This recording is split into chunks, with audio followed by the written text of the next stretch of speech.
નમસ્કાર દર્શક મિત્રો, ધ લોકસત્તા શોમાં આપનું સ્વાગત છે। કોવિડ-19 શરૂ થયાના 5 વર્ષ થઈ ચૂક્યા છે, પરંતુ વાયરસ હજુ ખતમ નથી થયો।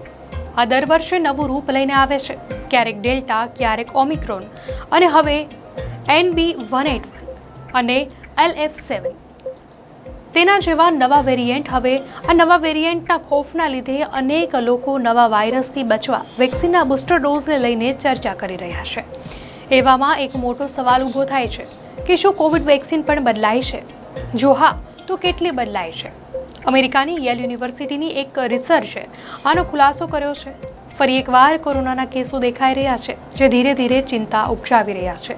હોંગકોંગ અને સિંગાપોરથી શરૂ થયેલો આ વાયરસ ભારત, અમેરિકા સહિત અન્ય અનેક દેશોમાં ન ફક્ત વધી રહ્યો છે, પરંતુ તેનાથી મોત થવાના કેસ પણ સામે આવી રહ્યા છે।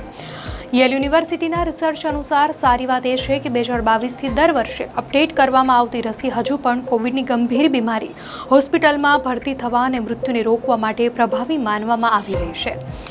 CDC અનુસાર નવજાત અને બાળકોમાં અને વયસ્કને રસી લગાવવામાં આવી શકે છે। જોકે SARS-CoV-2 વાયરસમાં પરિવર્તન આવી રહ્યું છે અને નવા વેરિયન્ટ સામે આવી રહ્યા છે। તેથી એ જાણવું જરૂરી છે કે અપડેટેડ રસીકરણ કેટલું સારું પ્રદર્શન કરે છે। યેલના રિપોર્ટ અનુસાર જેમ દર વર્ષે ફ્લૂની રસી વેરિયન્ટ અનુસાર બદલાતી રહે છે, તેવી જ રીતે કોવિડની રસી પણ બદલાય છે। યેલ યુનિવર્સિટીના રિપોર્ટ અનુસાર દરેક નવી રસી વાયરસના બદલે વેરિયન્ટની સાથે લડવા માટે ડિઝાઇન કરવામાં આવી છે।